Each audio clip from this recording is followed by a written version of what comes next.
ভারতের এই দাদা কিছু গুরুত্বপূর্ণ কথা বলেছেন, কথাগুলো অবশ্যই মনোযোগ দিয়ে শুনে যাবেন এবং ভিডিওটাকে শেয়ার দিয়ে অন্যকে দেখার সুযোগ করে দিবেন। আগে ভারতের দাদার কথাগুলো শুনেন, খুবই গুরুত্বপূর্ণ কথা। গত 6 মাস ধরে আমি ধারাবাহিকভাবে বলে গেছি যে তৃণমূল কংগ্রেস চলে যাচ্ছে, তৃণমূল কংগ্রেস চলে যাবে, তৃণমূল কংগ্রেস চলে যাবেই, এবং তৃণমূল কংগ্রেস চলে যাওয়ার পরে তৃণমূলকে আক্রমণ করবে। আর সেই সময় আমাদের সতর্ক থাকতে হবে। রাজ্যপালের কাছেও আবেদন জানিয়েছিলাম আপনাদের মাধ্যমে, নির্বাচন কমিশনের কাছেও আবেদন জানিয়েছিলাম। যে পরিস্থিতি তৈরি হওয়ার আশঙ্কা ছিল মানুষের, যে তৃণমূল কংগ্রেসের বিধায়ক বেশ কয়েকজন, কিছু মন্ত্রী, তারা লিঞ্চিং এর শিকার হবেন, আমরা দায়িত্ব নিয়ে আজকে সেই অবস্থায় পৌঁছতে দিইনি।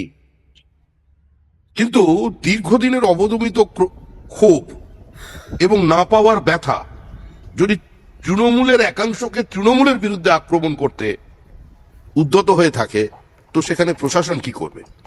যে ঘটনা ঘটেছে, এ ধরনের ঘটনা কোনো সভ্য সুস্থ সমাজে কাম্য নয়।